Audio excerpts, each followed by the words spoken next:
ஓம் ஸ்ரீ ஸ்ரீம். வணக்கங்க.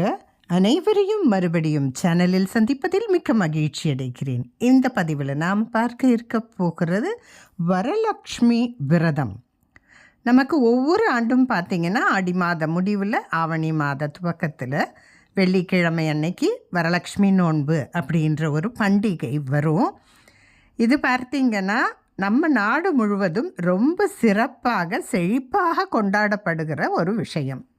இதை வருகிற 21/8/2026 ஆகஸ்ட் மாதம் அன்னைக்கு இந்த பண்டிகை வரலக்ஷ்மி விரதம் என்று நாம் எல்லாரும் கொண்டாடுறோம்.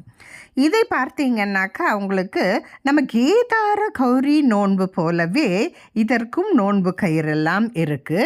நம்ம அம்பாள் மாதிரி அழகாக வச்சு செய்யலாம். சில பேர் விளக்கு பூஜை மாதிரி வச்சு செய்வாங்க.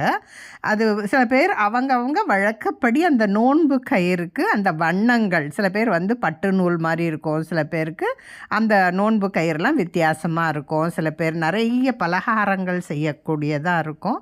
அவங்க வீட்டு வழக்கம் எப்படியோ அப்படி ஒரு கலசம் வச்சு அதுக்கு மேலே அம்மன் அழகாக அந்த சொம்புக்கு மேலே அலங்காரம் பண்ணி இந்த சித்திராண்டங்கள், புளி சாதம், அது மாதிரியெல்லாம் இருக்கும் இல்லைங்களா, சுண்டல், கொழுக்கட்டை, நிறைய வகை வகையான பலகாரங்கள்லாம், இனிப்புகள், சக்கரை பொங்கல், வடை, பாயாசம் எல்லாம் செஞ்சு அன்றைக்கி அம்பாளுக்கு பூஜை பண்ணுவாங்க.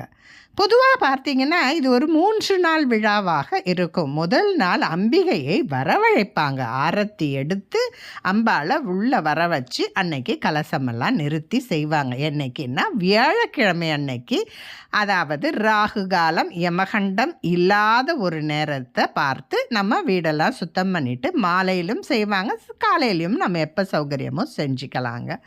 அடுத்த நாள் வெள்ளிக்கிழமை அன்னைக்கு நம்ம நோன்பு இருந்து விரதம் இருந்து தாயாருக்கு வேண்டிய பூஜைகள் எல்லாம் செய்வாங்க. நிறைய சுமங்கலிகளை எல்லாம் வரவழைச்சி வீட்டில் எல்லாருக்கும் மங்கள பொருட்களை தானமும் கொடுப்பாங்க. அக்கம் பக்கத்தில் இருக்கவங்க, உற்றார் உறவினர்கள், தோழிகள் எல்லாரையும் கூப்பிட்டு செய்வாங்க. குழந்தைகள்லேருந்து பெரியவங்க வரைக்கும் இந்த பூஜையை செய்வாங்க. அதுக்கப்புறம் அவங்க நோன்பு முடிப்பாங்க. அன்றைக்கி விரதமாகவும் இருப்பாங்க, சாப்பிடாமலும் இருப்பாங்க சில பேர். அடுத்த நாள் சனிக்கிழமை அன்னைக்கு தான் உங்களுக்கு அந்த புனர் பூஜைன்னு சொல்லுவாங்க இல்லையா, அந்த சொம்புக்குள்ளே இருக்கிறதெல்லாம் சரிப்படுத்துறது. அன்னைக்கு அம்பாளுக்கு நம்ம விடை பெற்று கொடுக்குற மாதிரி அன்னைக்கு ஆரத்தி எடுத்து அந்த பூஜை நிறைவடைகிறது. இந்த மாதிரி 3 நாட்கள் நம்ம செய்யலாம். இல்லை எங்களுக்கு அதெல்லாம் எதுவும் தெரியாதுமா, பழக்கம் இல்லைங்கிறவங்க ஒரே நாளில் ரொம்ப எளிமையாக கூட நம்ம இந்த பூஜையை செய்யலாம். சரி, இதுக்கு நம்ம எப்படியெல்லாம் செய்யலாம், என்ன செய்யலாம், என்ன பலன், என்ன ஸ்லோகம் படிக்கலான்னு ரொம்ப சுருக்கமாக பார்க்கலாங்க. வழக்கம் இருக்கிறவங்க இந்த 3 நாள் பூஜையை நீங்கள் செய்யலாம். அதாவது வியாழக்கிழமை கலசம் வைத்து வெள்ளிக்கிழமை பூஜை செய்து விரதம் இருந்து வெள்ளிக்கிழமை பூஜையை முடித்து சனிக்கிழமை நீங்கள் அந்த கலசத்தை யதாஸ்தானம்னு சொல்லுவாங்க, கலைக்கிறத செஞ்சுக்கலாம். அப்படி இல்லை, பழக்கம் இல்லாதவங்க சில பேர் ஒரே நாள் கூட செய்வாங்க. அவங்க வழக்கப்படி இருந்தால் அப்படி செய்யலாம். எதுவும் பழக்கம் இல்லை, நாங்கள் புதுசாக செய்கிறோம் அப்படின்னு சொல்கிறவங்களுக்கு ஒன்று வரலக்ஷ்மி தேவியுடைய நீங்கள் இந்த அலங்காரமாக அம்பாள் மாதிரி இருக்குது, அதை வாங்கி வச்சு செய்யுங்க. அப்படி இல்லைன்னா அம்பாளுடைய படம் வச்சு நீங்கள் செய்யுங்க. இல்லைன்னா குத்து விளக்கையே நம்ம மகாலட்சுமி மாதிரி பண்ணுவாங்க இல்லையா, அந்த மாதிரி விளக்கையே லக்ஷ்மி பூஜைக்கு வச்சுக்கோங்க. உங்களுக்கு என்ன கிடைக்குதோ அதுக்கேற்ற மாதிரி நீங்கள் வெளியூரில் இருக்கீங்க, வெளிநாட்டில் இருக்கீங்கன்னா உங்களுக்கு இதெல்லாம் நீங்கள் வாங்கிக்கிட்டு போகலை, நம்ம ஊர்லேருந்து இப்போ தான் நாங்கள் பார்த்தோம் பண்ணணும்னு ஆசைன்னா எந்த அம்பாள் படம் வேணாலும் வச்சுட்டு அதுக்கு முன்னே ஒரு சின்ன குத்து விளக்கு வச்சுக்கோங்க.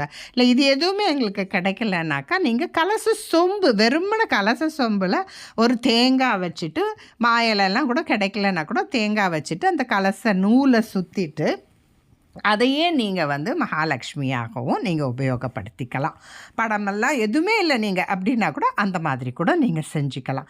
முதல்ல இதுக்கு என்ன செய்யணும்னா, எங்கே இருந்தாலும் நமக்கு மஞ்சள் பொடி கிடைக்கும். அதனால் முதல்ல மஞ்சள் பிள்ளையாரை பிடிச்சிக்கோங்க. ஒரு வெத்தலையோ ஒரு இலையோ இல்லை ஒரு கிண்ணத்துலையோ வச்சுக்கு மஞ்சள் பிள்ளையாரை வச்சுடுங்க. அதுக்கப்புறம் ஒரு பலகை, நீங்கள் வெளியூரில் இருக்கீங்கன்னா பலகைலாம் கிடைக்கலன்னாக்கா நீங்கள் அந்த கட்டிங் போர்டு இருக்கு இல்லையா, காய்கறி கட் பண்ணுறோமே அந்த போர்டில் கொஞ்சம் மஞ்சள் தடவி ஒரு அரிசி மாவுனால் உங்களுக்கு கோலம் போட்டுக்கோங்க. போட்டுக்கிட்டு அதுக்கு நடுவில் அழகாக ஒரு விளக்கு ஏற்றிக்கோங்க. 5 முக விளக்கு, குத்து விளக்கு ஏற்றிக்கோங்க. உங்கள்கிட்ட இருக்கிற அம்பாள் படத்தை பக்கத்தில் நீங்கள் வச்சுக்கோங்க. மஞ்சள் பிள்ளையாரை பக்கத்தில் ஒரு கிண்ணத்தில் வச்சுக்கோங்க. உங்களுக்கு என்ன நெய்வேத்தியம் முடியுதோ, ஒரு பால் பாயாசமோ சக்கரை பொங்கலோ வடையோ எதுவோ அதை எடுத்து ஒரு கிண்ணத்துலையோ ஏதோ ஒரு தட்டுலையோ நீங்கள் வச்சுக்கோங்க. வச்சுக்கிட்டு நீங்கள் உங்களுக்கு தெரிந்த ஸ்லோகங்கள் முதல்ல பிள்ளையாருக்கு குட்டிக்கிட்டு, பிள்ளையாரப்பா என்னால் முடிஞ்ச வரலட்சுமி பூஜை பண்ணுறேன், அம்பாள் ஏற்றுக்கணும் அப்படின்னு வேண்டிக்கிட்டு பிள்ளையாருக்கு ஒரு பூவை போட்டுக்கோங்க. இல்லை அருகம்புல்லோ எது கிடைக்குதோ அதை பண்ணுங்கள். நிறைய கிடைக்கிறவங்க தாராளமாக நம்ம ஊரில் இருக்கிறவங்கெல்லாம் அழகாக அருகம்புல் நமக்கு விநாயகருக்கெல்லாம் போட்டு அர்ச்சனை பண்ணுங்கள். அதுக்கப்புறம் அம்பாளுக்கு தாமரை பூவும் தாழம்பூவும் ரொம்ப விசேஷம். உங்களுக்கு நிறைய ஃப்ரூட்ஸ் கிடைக்கும், பழங்கள் எங்கே வேணாலும் கிடைக்கும், எந்த ஊரில் இருந்தாலும் கிடைக்கும். வெற்றலை, பாக்கு, பழம், அப்புறம் உங்களுடைய நோன்பு கயிறு, அப்புறம் நீங்கள் திருமாங்கல்ய சரடு, மஞ்சள், குங்குமம் இதெல்லாம் வச்சுட்டு நீங்கள் அம்பாளுக்கு ஒரு தேங்காய் எடுத்து உடைச்சிட்டு நைவேத்தியம் வச்சுக்கோங்க. உங்களுக்கு தெரிந்த ஃப்ரெண்ட்ஸு இல்லை அக்கம் பக்கத்தில் யாராக இருக்கிறவங்க எல்லாரையுமே கூப்பிட்டு வீட்டில் வெத்தலை பாக்கு வச்சு ஒரு பழம் வச்சு ₹1 நாணயம் அது மாதிரி கொஞ்சம் அன்றைக்கி காசு வச்சும் கொடுப்பாங்க.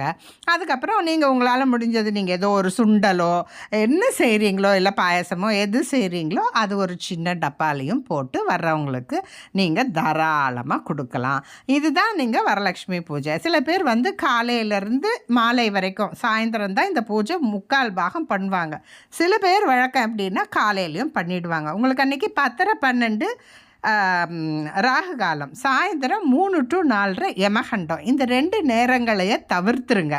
அதுக்கப்புறம் சுக்கிரஹோரை அந்த மாதிரி நேரமெல்லாம் பார்க்கலாம். அப்படி இல்லைன்னா கூட சாயந்தரம் நீங்கள் கோதூளி லக்னம் அந்த 6 மணி விளக்கு வைக்கிற நேரத்துக்கு பண்ணுங்கள். இல்லையா காலையில் உங்களுக்கு 10:30 மணிக்கு முன்னாடி காலையில் ஒரு 6 மணி 7 மணிக்கெல்லாம் உங்களுக்கு பண்ண முடியும்னாலும் நீங்கள் இந்த பூஜையை முடிச்சுட்டு பண்ணலாம். வீட்டில் வச்சுட்டு என்னால் செய்ய முடியலம்மா அப்படின்னா ஒரு 10 பேர் சேர்ந்து கோயிலில் கூட நீங்கள் எல்லாருமா சேர்ந்து ஒருத்தர் வெத்தலை ஒருத்தர் பாக்கு அது மாதிரி கொண்டு சமஷ்டியாக நிறைய பேர் சேர்ந்து அன்னைக்கு அங்கே நம்ம கோயிலில் தாயாருக்கு ஒரு அர்ச்சனை பண்ணிவிட்டு அங்கே வர்றவங்களுக்கு நீங்கள் சக்கரை பொங்கல், தாம்பூலம் இதெல்லாம் வச்சு கொடுக்கலாம். முடிகிறவங்க ப்ளவுஸ் பிட்டு, சில பேர் புடவை கூட வச்சு கொடுப்பாங்க. அது அவங்க வசதியை பொறுத்து. ஒரு 10 பேர் 50 பேர் சேர்ந்து செய்யும்போது நமக்கும் அது ஒரு பலுவாக தெரியாது. இதுக்கு நாம் என்னெல்லாம் படிக்கலான்னா, முதல்ல பிள்ளையார் பூஜைக்கு சின்னதாக பிள்ளையாருக்கு உண்டான ஸ்லோகங்கள் படிங்க. அதுக்கப்புறமா அந்த அருகம்புல் போட்டு ஒரு அர்ச்சனை மாதிரி பிள்ளையாருக்கு பண்ணிவிட்டு ஒரு சின்ன கல்கண்டோ இல்லை நீங்கள் உங்களுக்கு என்ன நெய்வேத்தியம் முடியுதோ பிரம்மாண்டமாகவும் நீங்கள் செஞ்சுக்கலாம். கொழுக்கட்டை கூட வச்சு பிள்ளையார் பூஜை முடியும். அது உங்களுடைய சௌகரியத்துக்கு முதல் பிள்ளையார் பூஜை. அதுக்கப்புறம் வரலட்சுமி பூஜைக்குன்னே ஒரு புஸ்தகம் இருக்குது, அதை பண்ணுங்கள். அப்படி இல்லைன்னா லக்ஷ்மிக்கு உண்டான ஸ்லோகங்கள் 108 ஸ்லோகங்கள்லாம் இருக்குது இல்லைங்களா, உங்களுக்கு அஷ்டோத்திரம் அதை மாதிரி மகாலட்சுமிக்கு உண்டான ஸ்லோகங்கள், வைபவலட்சுமி ஸ்லோகங்கள், வரலட்சுமி ஸ்லோகம் ஒன்றும் இருக்குது. அதை நீங்கள் பார்த்துட்டு நீங்கள் அதை படித்து முடிச்சுடுங்க. அந்த அர்ச்சனையோ அந்த பூஜைகளோ முடிச்சுட்டு கற்பூர ஆரத்தி காமிச்சிட்டு தேங்காய் உடைச்சிட்டு இதோட உங்களுக்கு அந்த பூஜை முடியுது. இது ஒரே நாளுக்கு நம்ம பண்ணுறது. பூஜை முடிஞ்ச உடனே யாரையானும் கூப்பிட்டு நீங்கள் மங்கள சாமான் தாம்பூலம் ஒரு 5 சுமங்கலிகள் 9 அந்த மாதிரி கொடுங்க. வீட்டுக்கு கூப்பிட்டு கொடுக்க முடியலன்னா வருத்தப்பட வேண்டாம். அந்த மாதிரி தாம்பூலத்தை கோயிலுக்கு கொண்டு போய் யாருக்காக கூட நீங்கள் கொடுத்துக்கலாம். சில பேர் விரதம் அன்னைக்கும் முடிக்க மாட்டாங்க, அடுத்த நாள் காலையில் தான் அவங்க சாப்பாடே சாப்பிடுவாங்க. வெள்ளிக்கிழமை பூரா அவங்க சாப்பாடே எடுக்க மாட்டாங்க. சில பேர் லிக்விட் ஃபுட்ஸ், அது அவங்க உடல் வயது வசதி அதுக்கு ஏற்றா போல் உங்களுடைய விரதங்களை நீங்கள் வச்சுக்கலாம். ரெண்டாவது, நீங்கள் என்ன வழக்கமோ உங்கள் குடும்ப வழக்கமாக இருக்குதுன்னா அதுக்கேற்ற மாதிரி வச்சுட்டு இந்த பூஜை முடிஞ்ச உடனே அந்த நோன்பு கயிறை சில பேர் பார்த்தீங்கன்னா கையில் கட்டிப்பாங்க, சில பேர் கழுத்தில் கட்டிப்பாங்க. அது அவங்களுக்கு என்ன பழக்கமோ அப்படி செய்யுங்க. அப்படி எதுவும் பழக்கம் இல்லாதவங்க நம்ம பார்த்தீங்கன்னாக்கா உங்களுக்கு இந்த ஆடி மாதத்துலலாம் நமக்கு ஆடிப்பெருக்குக்கெல்லாம் நோன்பு கயிறு இருக்கும் இல்லையா, அந்த மாதிரி நாம் கையில் ஒரு பூவை சேர்த்து வச்சு கட்டிக்கலாம். மகாலட்சுமிக்கு ரொம்ப பிடித்தமான பூ அப்படின்னு பார்த்தீங்கன்னா தாமரைப்பூ. அன்னைக்கு தாமரைப்பூ பண்ணுறது அர்ச்சனை அலங்காரம் எல்லாமே சிறப்பு. நம்ம வீட்லேயும் செய்யலாம், கோயிலில் கொண்டு போயும் கொடுக்கலாம். அதுக்கு அடுத்தபடியாக ரொம்ப முக்கியமான பூ என்ன அப்படின்னு பார்த்தீங்கன்னா, தாழம்பூ இந்த பூஜைக்கு ரொம்ப முக்கியம். அது ரொம்ப விலையாக இருக்கும் இந்த சீசனில். இருந்தாலும் ஒரு சின்ன இது மாதிரி ஒரு ஜடை மாதிரி அலங்காரமாக வைப்பாங்க. அது வரலட்சுமி நோன்புக்குன்ற ஒரு அழகே வந்து அந்த தாழம்பூ ஜடை தான். அது மட்டும் இல்லாமல் வீட்டில் சின்ன சின்ன குழந்தைகள், பெண் குழந்தைகள் இருந்தால் இந்த தாழம்பூ போட்டு ஜடை தைச்சும் அழகு பார்ப்பாங்க. இந்த அளவில் தான் நாம் இந்த ஸ்லோகங்களை எல்லாம் சொல்லி எல்லாம் செய்யலாம். நமக்கு முடிந்த சந்தோஷமான விஷயங்களை எல்லாருக்கும் பரிமாறிக்கலாம். நிறைந்த செல்வ கடாட்சம் கிடைக்கும் அப்படின்னு அடியேன் குருநாதர் இந்த வரலட்சுமி பூஜையை பற்றி நிறைய சொல்லியிருக்கிறாங்க. ரொம்ப எளிமையாக இந்த பூஜை எப்படி செய்கிறதுன்னு இதில் இந்த பதிவில் கொடுத்துருக்கேன். உங்களுக்கு தெரிஞ்ச ஸ்லோகங்கள் தெரியலன்னா கூட நீங்கள் கனகதாரா ஸ்தோத்திரம், இந்த மாதிரி லக்ஷ்மி அஷ்டோத்திரம்லாம் நிறைய இருக்கு இல்லையா, அதை கேசட்டில் ஒலிக்க விடுங்க.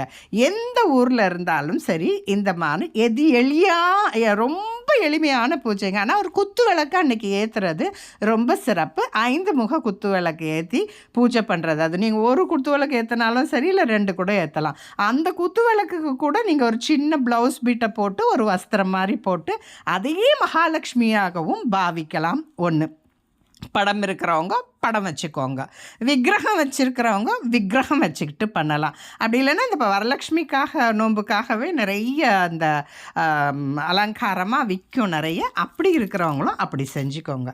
எது முடியுமோ அதை செய்யுங்க. கட்டாயம் அன்னைக்கு வரலட்சுமி பூஜையே செய்யுங்க. விரதம் முடிகிறவங்க இருந்துக்கங்க. இல்லைன்னா விரதம் இல்லைன்னாலும் நாம் முக்கால்வாக சைவமாக தான் இருப்போம். கட்டாயம் அன்னைக்கு ஒரு வேளை உணவு எடுத்துக்கிட்டு ஒரு வேளை பலகாரமோ இல்லை ஆகாரமோ ஜூஸோ ஃப்ரூட்ஸோ பால் பழம் அந்த மாதிரி நாம் எடுத்துக்கிட்டு இந்த இதை நம்ம ரொம்ப சிறப்பாக செய்யலாம். இனிப்பு அப்படிங்கிற வகையில் பார்த்தீங்கன்னாக்கா சக்கரை பொங்கல் செய்கிறது அன்னைக்கு கூடுதல் விசேஷமான பலன்களை தரும். எங்களால் எதுவுமே செய்ய முடியலம்மா, எனக்கு ரொம்ப வயசாகிடுச்சு, இந்த பூஜை செய்யணும் அப்படின்னு ஆசைப்படுறவங்க ஒரு வெள்ளைக்கட்டி வச்சுட்டு நிறைய வகை வகையான பழ வகைகளை வச்சுட்டு பூஜை செய்யலாம்.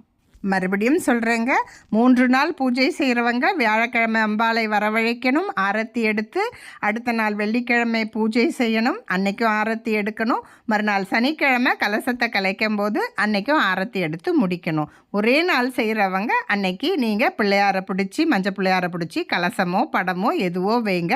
கலசத்துக்குள்ளே நீங்கள் அரிசி வச்சு 1 ரூபாய் காயின் வச்சு வெத்தலை பாக்கு வச்சும் செய்யலாம். சில பேர் நன்னீர் வச்சுட்டு அதில் ஏலக்காய், அந்த கலச பொடினே விற்கிது ரெடிமேடாக, ஏலக்காய், கிராம்பு, வெட்டி வேறு இதெல்லாம் போட்டு ஜாதிக்காய் எல்லாம் போட்டும் வைக்கலாம். அது அவங்கவுங்க வழக்கப்படி செய்யுங்க. கலசத்துக்கு நீங்கள் ஒரு ப்ளவுஸ் பிட்டோ புடவையோ என்ன அலங்காரமோ அதை செஞ்சுக்கோங்க. கடைசியாக வருகிற சுமங்கலிகளுக்கு நீங்கள் அன்னைக்கு ஏதானும் தாம்பூல தானம் கொடுக்கணும். வெளியூரில் இருக்கோம், கொடுக்க முடியலன்னா நீங்கள் அங்கே அக்கம் பக்கத்தில் இருக்கிற ஃப்ரெண்ட்ஸை கூப்பிட்டு ஒரு 2-3 பேருக்கு கொடுங்க. இல்லைன்னா அங்கே கண்டிப்பாக இருக்கிற கோயிலில் போயிட்டு நீங்கள் இந்த மாதிரி பூஜைக்கு உண்டான சாமான்களையே நீங்கள் கொடுத்துக்கலாம். உங்களுக்கு எது வசதியோ அப்படி செய்யுங்க. கட்டாயம் இந்த பூஜையை எல்லாருமே செய்யுங்க. கலசத்தில் வைக்கிறது, இந்த எண்ணிக்கை அதெல்லாம் அவங்கவுங்க வழக்கப்படி அவங்கவுங்க செஞ்சுக்கோங்க. இறுதியாக சனிக்கிழமை அன்னைக்கு அந்த அரிசி, அந்த சொம்புலேருந்து எடுக்கிற அரிசியை நீங்கள் சக்கரம் பொங்கல் செஞ்சு அதை கொண்டு போய் தானம் பண்ணணும் கோயிலில் அப்படின்னு சொல்லி அடியேன் குருநாதர் சொல்வார். தீர்த்தமானா அதை எடுத்துன்னு போய் அந்த தண்ணியை கால் படாத இடத்துக்கு, கூடுமான மட்டும் துளசி செடிக்கோ இல்லை மற்றைய செடிகள் நம்ம தோட்டத்தில் இருக்குது இல்லைங்களா, அந்த செடிகளுக்கு அதை ஊற்றிடணும். நம்ம அதெல்லாம் வேஸ்ட் பண்ணக்கூடாது. மறுநாள் பசுவுக்கும் உணவு கொடுத்து இந்த விரதத்தை நிறைவு செய்து கொள்ளலாம். இந்த வகையில் இந்த அளவில் இந்த உரையை நிறைவு செய்து கொள்கிறேன். மற்றொரு பதிவில் உங்களை சந்திக்கிறேன். இந்த பதிவுகள்லாம் உங்களுக்கு பிடித்திருந்தால் கட்டாயம் லைக் செய்யவும், ஷேர் செய்யவும், சப்ஸ்கிரைப் செய்யவும் மறந்து விடாதீர்கள். எதுவும் என்னுடையதல்ல, அனைத்தும் உன்னுடையதே. அருளாலா அருணாச்சலா. மற்றொரு பதிவில் உங்களை சந்திக்கிறேன். நன்றி, வணக்கம்.